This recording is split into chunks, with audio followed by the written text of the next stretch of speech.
Prashanth common మ్యాన్గా వచ్చి ఇంత sensation create చేయడం అంటే నాట్ ఏ జోక్ ఇది.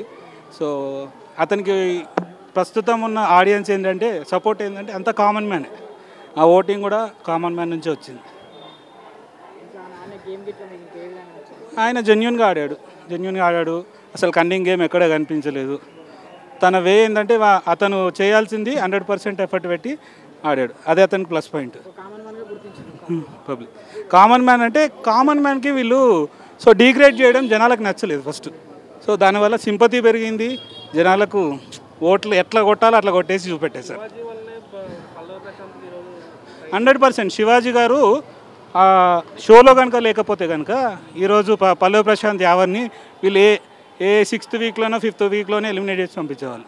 శివాజీ గారు వాళ్ళని ప్రతిసారి వీళ్ళు అగ్రెసివ్ అయిన మూమెంట్లని తను కూల్ చేసి సపోర్ట్ చేస్తూ ఎంకరేజ్ చేశాడు. సో అది చాలా ప్లస్ పాయింట్ అయింది వీళ్ళకి.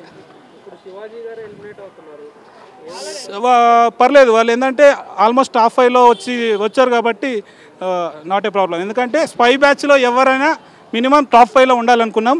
అందులో ఒకళ్ళు విన్నర్ ఉండాలని చెప్పేసి ఎక్స్పెక్ట్ చేశారు. సో అది జరిగింది. అమర్దీప్ సో తన గేమ్ ఏందో ఒక్కోసారి మాకు చూసే వాళ్ళకే చాలా కన్ఫ్యూజన్గా ఉండేది. ఆయన స్ట్రాటజీ ఏందో కానీ చూసే మాకే చాలా కన్ఫ్యూజన్ ఉండేది. సో అది దానివల్ల ఆయన కొంచెం మైనస్ అయింది, ప్లస్ కూడా అయింది. సో గేమ్ బాగానే ఆడాడు కానీ ఆ స్ట్రాటజీ వల్ల చాలా వరకు మైనస్ అయింది. అమర్దీప్ని మరి ఓటింగ్ సిస్టమ్ ద్వారానే ఆయన ఈ సెకండ్ ప్లేస్ అనేది కాపాడుకున్నట్టు అనిపిస్తుంది మాకైతే.